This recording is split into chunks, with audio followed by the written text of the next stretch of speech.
সবাইকে স্বাগতম প্রিয় শিক্ষার্থীরা। আজকে আমরা তোমাদের মাঝে সামনে যে এক্সাম রয়েছে কৃষি শিক্ষা সেটার সাজেশন তোমাদের মাঝে নিয়ে এসেছি। প্রিয় শিক্ষার্থীরা, আমরা দেরি না করে আমরা ordinate.it.com এ সবাই আমরা কিভাবে যাই সেটা আমরা সবাই জানি। আমরা চলে গেলাম, যাওয়ার পরে আমরা ordinate.it তে ক্লিক করলাম। ক্লিক করার পরে আমরা এসএসসি সকল বিষয় সাজেশন 2025 এ গেলাম। সেখান থেকে আমরা স্ক্রল করে নিচের দিকে আসবো। এখানে আমরা খুঁজে বের করব কৃষি শিক্ষা। দেখো কৃষি শিক্ষা এখানে কত নম্বর আছে, দেখো এখানে 13 নম্বর কৃষি শিক্ষা পরীক্ষা আছে।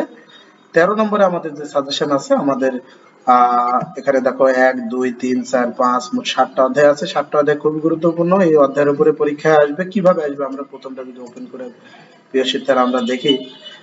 দেখো প্রথম অধ্যায় যদি আমরা দেখি, দেখো এখানে দেখো কি আছে।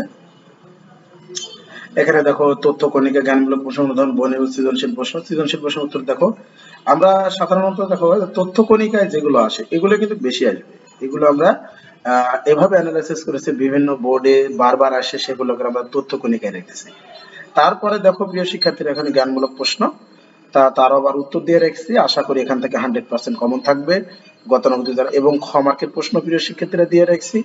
এবং পাশাপাশি আমরা কি দিয়ে রেখেছি, এমসিকিউ এবং আপডেট এমসিকিউ, যেগুলো অনেক ভালো ভালো স্কুলের যেসব শিক্ষকেরা কোশ্চেন জমা দেয় তাদের আলোকে এবং তাদের সেই মডেল টেস্টগুলো নিয়ে আমরা অধ্যায়ভিত্তিক চয়েস করছি।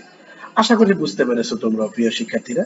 এবং আমরা এখানে তোমার হলো পেছনে সবার শেষের দিকে স্ক্রল করে আসার পরে দেখো এমসিকিউ এর পরে সৃজনশীল আছে। সৃজনশীলে কিন্তু আমরা উত্তর দিই, আমরা তোমরা দেখলে বুঝতে পারবে। তো সৃজনশীল না এমনিতে লেখা যায়, সো মাথায় রেখো তোমরা। এই সৃজনশীল বাদে যা আছে সব পার্টগুলো একটু ভালো করে একটু দেখবে। এবারে আমরা দেখো আবার দ্বিতীয় অধ্যায় যেভাবে আসে, তৃতীয় অধ্যায় সব একইভাবে করে দেওয়া আছে। আশা করি বুঝতে পেরেছো। এবং আমরা এটা দেওয়ার পরে যদি কেউ মনে করি, এটা আমরা কি দিব, এক্সাম দিব। তো সে কেউ ইচ্ছা করলে সেখানে আমাদের কি দিতে পারে, এক্সাম দিতে পারে। আশা করি বুঝতে পেরেছো।